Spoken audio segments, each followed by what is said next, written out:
ஒரு களப்போராளியாக இயங்க முடியாமல் இருந்தாலும் கூட களப்போராளிகளுக்கு பின்னால் இருக்கிற ஒரு வாய்ப்பு, அந்த வாய்ப்பை வந்து நான் ஒரு கடமையாக நினைக்கிறேன். ஏன்னா ஒரு நடிகனாக வந்து படத்தில் வந்து பிடிக்காத கதாபாத்திரங்கள், நான் ஒரு 250 படத்தில் நடிச்சிருப்பேன். பிடிச்ச கதாபாத்திரங்கள், கொள்கைக்கு உடன்பாடான கதாபாத்திரங்கள்னாலும் ஒரு 5ஓ 10ஓ தேரும். தந்தை பெரியாராக நடித்தது, அமைதிப்படை மாதிரி படங்கள் தேரும் ஒழிய மீதி படங்கள் எல்லாமே வந்து அந்த கதைக்காக அந்த படத்தில் நடிச்சிருக்கேன் அப்படிங்கிறது.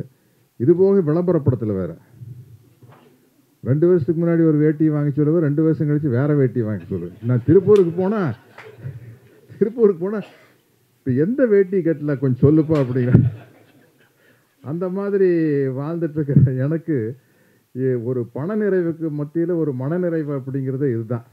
இந்த மாதிரி நிகழ்ச்சிகளில் பங்கெடுத்துக்கிறதும் அந்த உணர்வு மங்காமல் இருப்பதற்கான காரணம் வந்து இந்த மாதிரி மேடைகள் தான். காதர் மாஸ்டர் அவர்கள் வந்து பட்ட வரிகளை சொன்னாங்க. நம்ம சிறைக்கும் சிங்கள சிறைக்கும் இருக்கிற வித்தியாசத்தை உங்கள்கிட்ட தான் கேட்டு தெரிஞ்சுக்கணும். தமிழில் கமலக்கண்ணன் மொழியாக்கம்னு பார்த்தப்போ தான் நான், அப்போ இவர் மாஸ்டர் எதில் எழுதினார் அப்படின்னு கேட்டேன். இல்லைங்க, அவர் இங்கிலீஷில் எழுதினாருங்க அப்படின்னாங்க. சரி, அது ஒரு நல்ல விஷயம். இந்த ஆங்கில பதிப்பு இருந்தால் அது உலகம் முழுக்க கொண்டு சேர்க்கும் ஒரு வேலையும் கூட நம்ம தோழர்கள் பண்ணலாம். அதுக்கான அந்த முயற்சிக்கு நான் நிச்சயமாக உறுதுணையாக இருப்பேன் அப்படின்னு சொல்கிறேன். ஒவ்வொரு முறையும் வந்து உறுதுணையாக இருப்பேன்னா கண்டிப்பாக இருப்பேன். இங்கே அஜயன் பாலா அவர்கள் வந்து பாலமகேந்திரா நிகழ்ச்சி ஒன்று நடத்தினார். அப்போ அவருடைய லைப்ரரிக்கு வந்து என்னால் என்ன செய்ய முடியும்னு சொன்னால் அதை செஞ்சு கொடுத்தேன். அது மாதிரி வந்து அது என்னுடைய கடமையாக நான் நினைக்கிறேன்.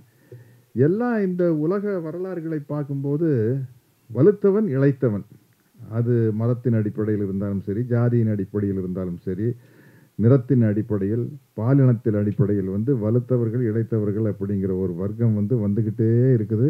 உலகத்தில் வந்து விவசாயம் அப்படிங்கிற ஒரு தொழில் ஆரம்பித்த காலத்திலிருந்து ஆண்டான் அடிமை அப்படிங்கிற நிலைமை வந்துக்கிட்டே இருக்குது. இதில் இந்த வலுத்தவன் கையிலையும் ஆண்டான் கையிலையும் இருக்கிறது வந்து 2 விஷயம் இருக்குது. ஒன்று வந்து சூழ்ச்சி, அது ரொம்ப முக்கியமாக இருக்குது. இந்த சூழ்ச்சிகளை நாம் புரிந்து கொண்டு எதிர்வினையாக சூழ்ச்சிகளை ஆற்ற வேண்டும்னு அவசியம் இல்லை.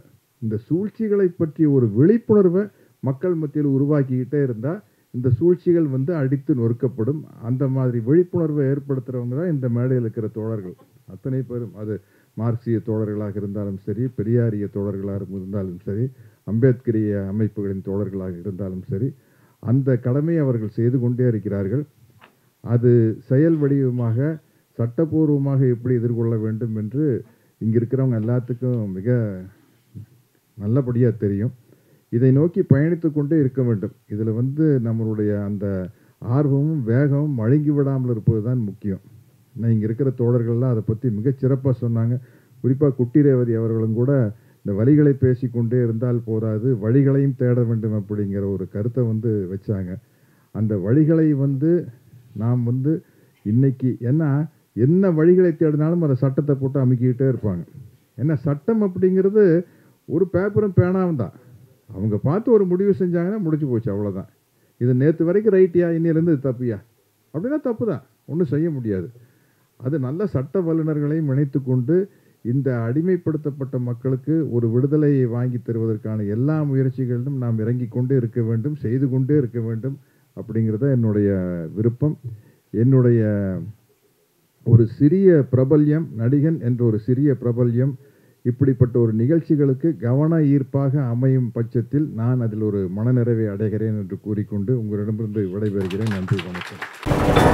கருஞ்சட்டை பதிப்பகத்தின் முன்பதிவு திட்டம் மார்ச் 14ஆம் தேதி முதல் 31ஆம் தேதி வரை 1991 முதல் 96 காலங்களில் நிலவிய கடுமையான அரசியல் சூழலில் சாதி ஒழிப்பு, ஈழ ஆதரவு குரலை தடையின்றி ஒலித்த தோழர் சுபவீரபாண்டியனை ஆசிரியராக கொண்டு வெளிவந்த இனி இதழின் தொகுப்பாசிரியர் அழகிய பெரியவன். ரூபாய் 500 மதிப்புள்ள இந்நூலின் முன்பதிவு விலை ரூபாய் 400 மட்டும். தமிழ்நாடு முழுவதும் தபால் செலவு இலவசம். புத்தகம் வாங்க திரையில் தெரியும் தொலைபேசி எண்களுக்கு தொடர்பு கொள்ளுங்கள்.